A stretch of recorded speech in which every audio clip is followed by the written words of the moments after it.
আসসালামু আলাইকুম। সবাইকে কম্পিউটার অফিস অ্যাপ্লিকেশন কোর্সে স্বাগতম। আজকে আমরা 6 নম্বর ক্লাস করব, অর্থাৎ ক্লাস 6 আজকে আমাদের। তো আজকে আমরা খুবই গুরুত্বপূর্ণ কিছু কাজ শিখব, সেগুলো একটু দেখা যাক। তো আগামীকালকে আমরা প্যারাগ্রাফ পর্যন্ত শেষ করছিলাম, তাই না? প্যারাগ্রাফ, তাই তো। তো আজকে আমরা এখানে স্টাইল দেখব, এডিটিং দেখব এবং ইনসার্ট রিবনের কিছু কাজ দেখব। সেটা হচ্ছে কভার পেজ, ব্ল্যাঙ্ক পেজ আর পেজ ব্রেক এবং টেবিল, এই পর্যন্ত একটু কাজ দেখব, দেখি কত দূর আগানো যায়।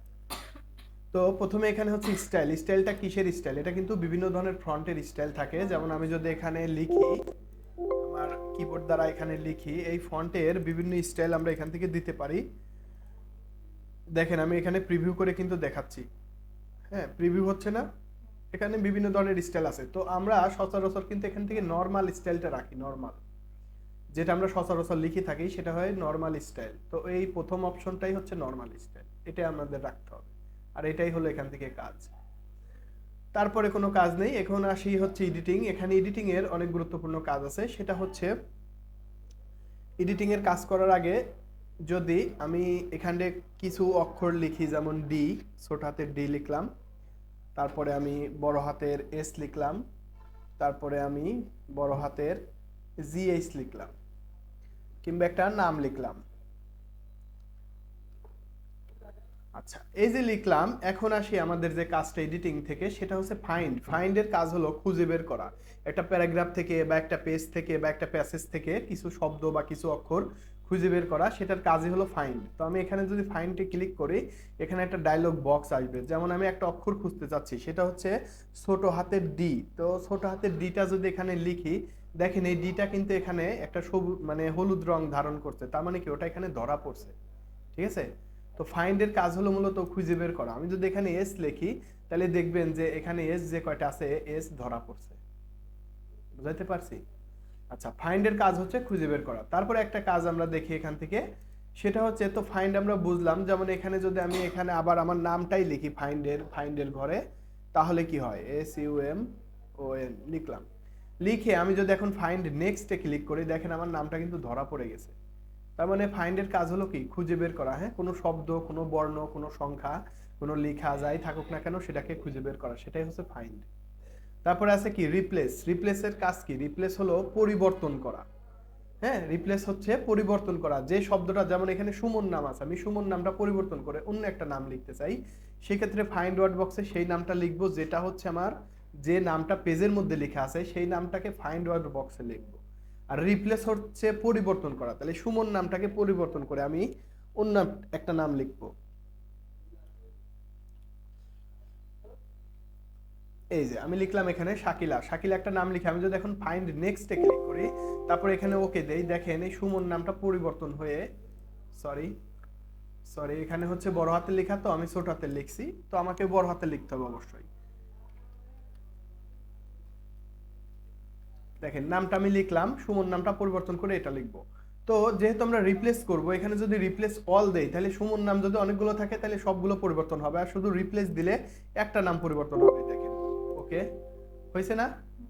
তো এই রিপ্লেসের কাজই মূলত পরিবর্তন করা, কোনো শব্দ, কোনো ওয়ার্ড, কোনো অক্ষরকে পরিবর্তন করা। যেমন এখানে আছে এস, বড় হাতের এস কে যদি আমরা পরিবর্তন করে অন্য কোনো কিছু লিখতে চাই, তাও কিন্তু পারবো। দেখেন আমি যদি এখানে বড় হাতের এস লিখি, এস এস আমার পরিবর্তন হবে কিন্তু এইটা, তো অবশ্যই বড় হাতের হতে হবে এস। আর রিপ্লেস থেকে যদি আমি এটাকে এস এর পরিবর্তে পি লিখতে চাই, তাহলে শুধু পি লিখলাম। হ্যাঁ, যেহেতু একটা অক্ষর পরিবর্তন করব, সেক্ষেত্রে আমাদের রিপ্লেস করতে হবে, রিপ্লেস। ঠিক আছে? হয়ে গেছে না? এস এর পরিবর্তে পি লিখছি। যদি একের অধিক, যেমন দুইটা অক্ষর ছিল এখানে, সেক্ষেত্রে আমি যদি এখানে রিপ্লেস অল দিতাম, তাহলে দেখেন আমার দুইটা অক্ষরে কিন্তু পরিবর্তন হয়ে যেত। বুঝতে পারছি? তো ফাইন্ড হচ্ছে কোনো শব্দকে খুঁজে বের করা বা কোনো অক্ষরকে, কোনো সংখ্যাকে খুঁজে বের করা। আর রিপ্লেস হচ্ছে যদি কোনো ভুল শব্দ থাকে সেটাকে সংশোধন করা। বুঝতে পারছি? তো ফাইন্ড ওয়ার্ড বক্সে সেই ভুলটা লিখে, রিপ্লেস ওয়ার্ডে সঠিকটা লিখে, রিপ্লেস অল, অনেকগুলো থাকলে রিপ্লেস অল, একটা থাকলে শুধু রিপ্লেস। আচ্ছা, তারপরে আমরা দেখি এখানে আছে হলো গো টু। গোটুর কাজের আগে আমরা দেখতে পারি যে আমার পেজের মধ্যে পেজের সংখ্যা আছে হচ্ছে একটা। তো আমরা জানি যে ইন্টার প্রেস করলে, কিবোর্ড থেকে ইন্টার প্রেস করলে একের অধিক পেজ আসে, অর্থাৎ পার সেকেন্ডে আমার মানে 3 সেকেন্ড পর পর একটা করে পেজ দেয়। ঠিক আছে? তো আমি এখানে বেশ কিছু পেজ নিয়ে নিলাম, অর্থাৎ 13টা পেজ নিয়ে নিলাম এখানে। এখন 13 নম্বর পেজে এসে আমি কিছু লিখি, আমি মনে রাখবো যে কোন কোন পেজে লিখেছি। আমি 13 নম্বর পেজে কিছু লিখলাম, তারপরে 12 নম্বর পেজে কিছু লিখলাম। এখন আসি আর একটু উপরে চলে যাই, যে এইটা হলো 10 নম্বর পেজ, আমি 10 নম্বর পেজে কিছু লিখলাম। আমি কিভাবে বুঝতেছি পেজ 10 এ, যেখানে কিন্তু লেখা আছে এই জন্য, ঠিক আছে? যেমন পেজ 5 অফ মানে 13 বা 13 বা 12 বা 14 এরকম লেখা আছে, তো এটা হলো 5 নম্বর পেজে আমি কিছু লিখলাম। এখন আসি, আমি আসি হচ্ছে 4 নম্বর পেজে, এই যে পেজ 4, অর্থাৎ কার্সরটা আছে কিন্তু 4 নম্বর পেজে। এখন আমরা যে কাজটা শিখবো সেটা হচ্ছে যে রিপ্লেস ওয়ার্ড বক্স থেকে যদি গো টু সিলেক্ট করি, গো টুর কাজ হলো কার্সরকে এক পেজ থেকে অন্য পেজে নিয়ে যাওয়া যায়, কার্সরকে এক পেজ থেকে অন্য পেজে নিয়ে যাওয়া যায়। তাহলে পেজ সিলেক্ট করে, যেহেতু আমরা একটা পেজ থেকে অন্য পেজে যাব, সেহেতু এখানে পেজ সিলেক্ট করে আমরা ইন্টার পেজ নম্বর, যে আমি যেমন 13 নম্বর পেজে যেতে চাই, তাহলে 13 এখানে লিখলাম, লিখে গো টুতে যদি ক্লিক দেই, আমি এখন ক্লোজ দিয়ে বের আসি, দেখেন আমার কিন্তু 13 নম্বর পেজে আমরা চলে আসছি, ঠিক আছে? 13 নম্বর পেজে চলে আসছে। আবার যদি আমি চাই যে না 12 নম্বর পেজে আমি যেতে চাচ্ছি, 12 নম্বর, তাহলে এখানে দেখেন আমি যদি এখানে 12 লিখি, গো টু, দেখেন যে 12 নম্বর পেজে কিন্তু আমরা লিখে আসছিলাম, তাই না? আবার যদি আমি এখান থেকে 5 নম্বর পেজে যেতে চাই, দেখেন 5 গো টু তে লিখে এখানে যদি 5 এ ক্লিক দেই, যে 5 নম্বর পেজে যেতে চাচ্ছি, আমরা আসি 12 তে, তাহলে এখন দেখেন এই যে 5 এ চলে আসছে, এই যে 5 নম্বর পেজে আমরা লিখছিলাম। যদি আবার 1 নম্বরে যেতে চাই, দেখেন 1 লিখে গো টু তে ক্লিক করব, তাহলে কি বুঝতে পারছি? তো কার্সরকে এক পেজ থেকে অন্য পেজে নিতে চাইলে সেটার কাজে কিন্তু গো টু। এবং দেখেন এখানে লাইন, আমরা কিন্তু লাইন ব্রেকও করতে পারি, সেটা হচ্ছে কিভাবে, যেমন লাইন, এখানে আমি 5 থেকে 6টা লাইন লিখলাম, কার্সরটা আছে একদম আমার শেষের লাইনে। এখন আমি চাচ্ছি যে কার্সরকে আমার 2 লাইন বা 3 লাইন বা 4 লাইনে যেতে চাচ্ছি, সেক্ষেত্রে আমরা কি করব, এই একই রকম গো টুতে গিয়ে আমরা শুধু লাইন সিলেক্ট করব, লাইন, এখানে ইন্টার লাইন নম্বর, যে আমি 4 নম্বর লাইনে যেতে চাচ্ছি, 4 লিখে দেখেন গো টুতে ক্লিক করি, ক্লোজ।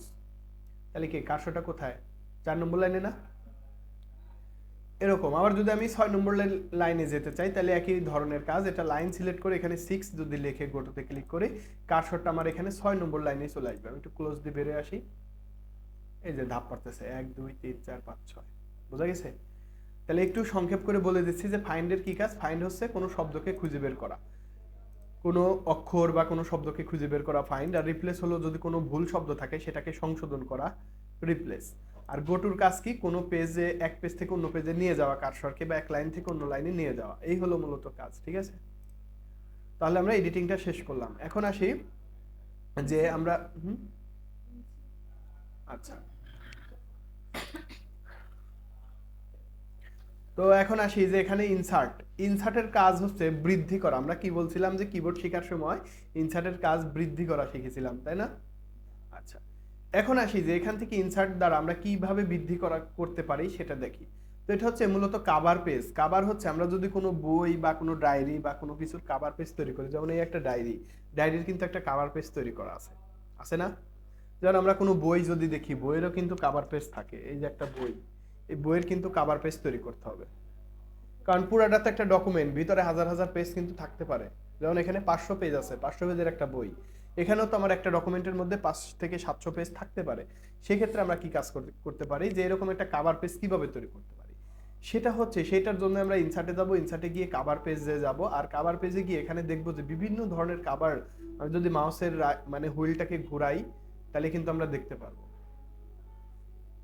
তো এখানে একটা কাভার আমি দেখতে পাচ্ছি, যে একটা কাভার, আমি এখানে কাভারটাকে যদি একটু ছোট করি, দেখলাম যে একটা কাভার আসলে অটোমেটিক তৈরি হয়ে গেল। এখন চাচ্ছি যে এই কাভারটা নিজের মতো মডিফাই করতে, তাহলে আমি কাভারের এখানে নাম লিখতে পারি, যে আমার বইয়ের কি নাম, আমি লিখে দিলাম আমার বইয়ের নাম।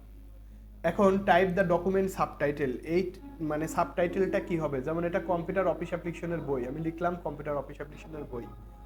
এটা ইউজার, যে ব্যক্তি এটা মানে লিখছে তার নাম হবে এখানে, ঠিক আছে? যে রাইটার হবে বা বিভিন্ন ইয়ে হতে পারে, এটা কত সালে তৈরি, এটা যদি আমি দেই 2025 সালে তৈরি, ঠিক আছে? এইভাবে কিন্তু মানে চেঞ্জ করতে হবে, এটা কোন কোম্পানি থেকে পাবলিশ হয়েছে বা কোন প্রকাশনী থেকে পাবলিশ হয়েছে সেটাও আমরা এখানে দিতে পারবো। যেমন এটা প্রাইম পাবলিকেশন, এটা উপরে দেওয়া যায়, নিচে দেওয়া যায়, সব জায়গায়। এখন চাই যে এই যে এই ঘরগুলোকে, যেমন লাল কালার আছে, সাদা কালার, আমি যদি অন্য কোনো কালার ইউজ করতে চাই তাও কিন্তু পারবো। যেমন এটাকে ডাবল ক্লিক করলে আমার হাতের উপরে একটা ডায়লগ বক্স অটোমেটিক তৈরি হয়ে যাবে, ডাবল ক্লিক করলে একটা ডায়লগ বক্স তৈরি হয়ে যাবে। এখন চাচ্ছি এখান থেকে শেপস ফাইল, যেমন এই শেপস ফাইল থেকে কিন্তু আমরা এই কালারগুলো কিন্তু চেঞ্জ করতে পারবো। এই যে যেমন এটাকে কালো দিতে চাচ্ছি, এটাকে হলুদ দিলাম, ঠিক আছে, এটা আমি অন্য একটা কালার এখান থেকে কিন্তু দিতে পারবো। বুঝতে পারছি?